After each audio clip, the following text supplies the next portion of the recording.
Well, my name is John Sterner. My Sichangu Lakota name is Mila Yuha. The Lakota word for has a knife, which is the name that was given to a great-great-great-great-grandfather a while back, and then it was given to me. A majority of my life has been spent making art. My mom and dad were having an event at the house, and my grandma was there, my unchi, and she was there to watch me. And she gave me a piece of paper, and she said, "Can you draw a giraffe?" And I drew a giraffe. "Can you draw a zebra?" And I drew a zebra. "Can you draw an elephant?" And I drew an elephant. She asked me if I could draw a horse, and I drew a horse. She said, "You know, John, that you are a Sichangu Lakota, and that means you will be an artist when you grow up." And so that's kind of the mandate that I've always had. So I'm still working on growing up, though.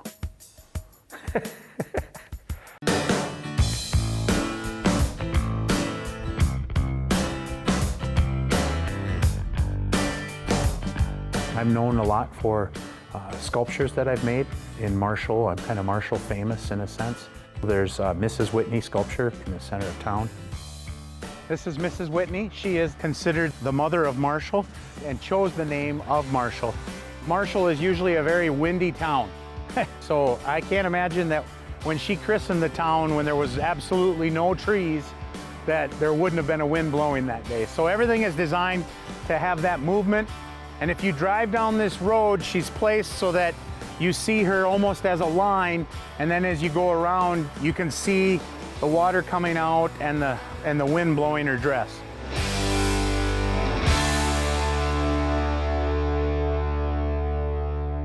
Southwest Minnesota State asked me to make a Mustang. So the first Mustang I made is actually behind the school. I fabricated that out of steel, welded it together, bent all the metal myself. Did the tile work so it looks like a beaded piece, but they wanted something that looked more like a real horse instead of what you would find on the side of a teepee or in ledger art. So I constructed a real horse, which is life-size. Then it has 12 other horses behind it, fabricated out of steel, and it sits prominently at the intersection of Highway 19 and Highway 23.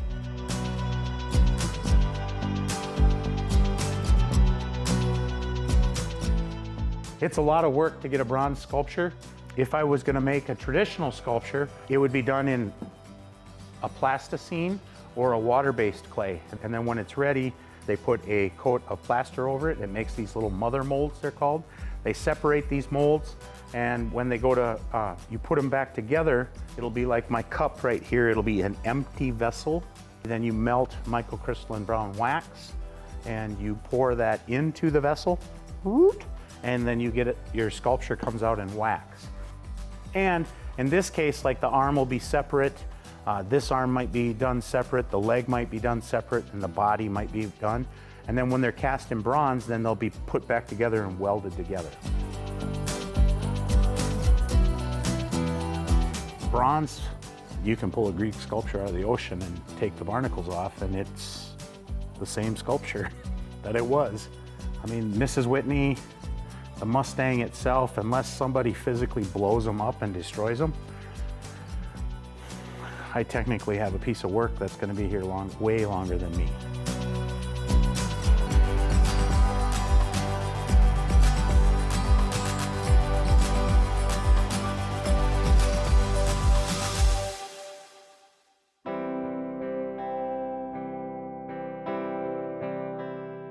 I had back surgery, rode too hard and put away wet too many times, and a lot of miles on my body as I wrestled and played football in college and ran track in college, and then wrestled overseas and did a lot of that. And while I was laying in a hospital, not able to sculpt things, I started painting. And I really like the outdoors. I like being outdoors. And there's a movement in the United States called plein air, which means to paint outside.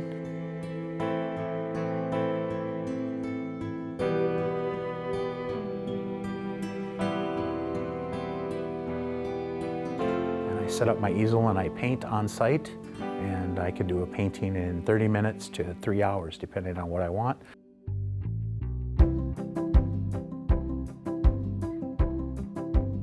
I was raised, spirituality was really important. You know, my My dad grew up in an orphanage and went to Boys Town, Nebraska, was raised Roman Catholic. My mom grew up Episcopalian and Lakota, so I get this really interesting mismatch of different Christian ideas and different Lakota ideas and Dakota ideas. So I incorporate them all together, and I really took it to heart when in the Bible it says, if you look for me under the rock or in the tree, you'll find me there.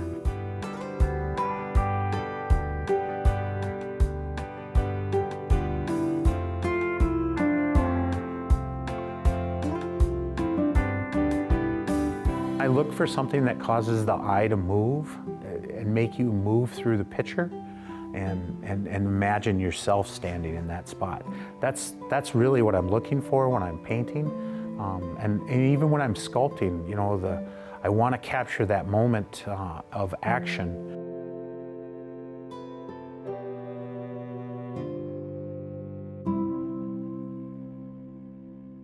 I was born in Flandreau, South Dakota. After about a year there, my mom and dad got a job in Hettinger, North Dakota. We moved to an all-German community. A man sat down next to my mom in a bowling alley and said the last time he had seen an Indian, he shot him. And so my mom decided that we needed to move, and the job at Southwest opened up, and so she sent the application for my dad to Southwest, and he got the job.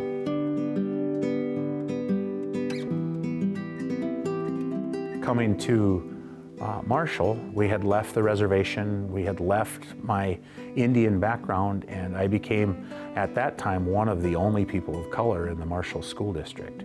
When I was big into participating in sports and actively wrestling and playing football, all my paintings were of football players and wrestlers. But as I've grown older and I've really tried to figure out who I am as being half German and half Lakota, Dakota, I've really been pushing, trying to find what it means to be me. One of my favorites to sculpt is what's called Powwow Fancy Dancer, and that sits in front of the school. It was the first large sculpture I'd ever made, and it was fun because it was the realization that I was capable of doing that. I was 3 years old when I was taken to a powwow, and it would have been 1970, I think is when it was, or 1969. And you have to understand that actually having a powwow was illegal in the United States at that point. So, you know, there I am sitting on an illegal ground, and I'm looking up, and this guy comes up to me, and he's dressed in a fancy dancer dress, and he comes up and he looks right at me and looks down at me, and I can remember looking up at him, and he said, "Are you ready, son?" And I said, "Yeah." And the drum started, and he started to dance, and he stayed right in front of me.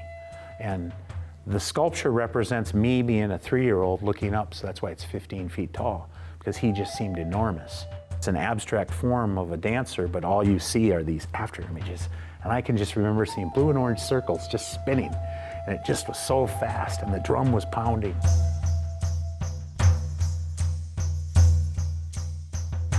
And then there's one location where when I fabricate it, it comes together and it forms a heart.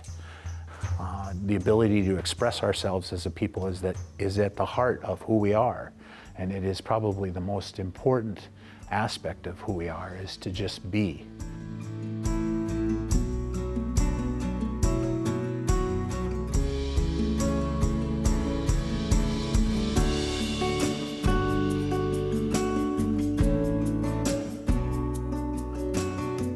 So my career I've been blessed to be in opportunities that people in Marshall have wanted my work to be in places, and that they've trusted me enough that I would make something that they would like. Yeah, very blessed. Pilamay Tungashila, just for the blessings of being able to have an unchi that recognized that this is what I should be doing, but also just blessed because I have this as an opportunity to express myself.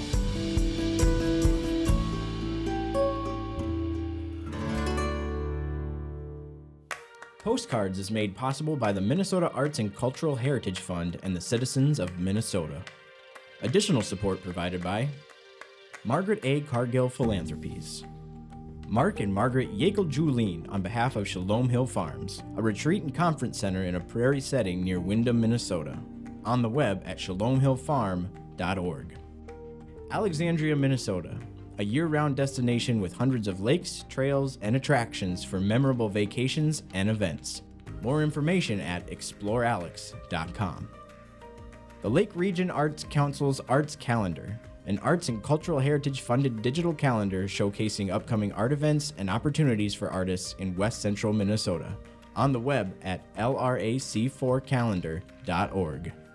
Playing today's new music plus your favorite hits, 96.7 Cram.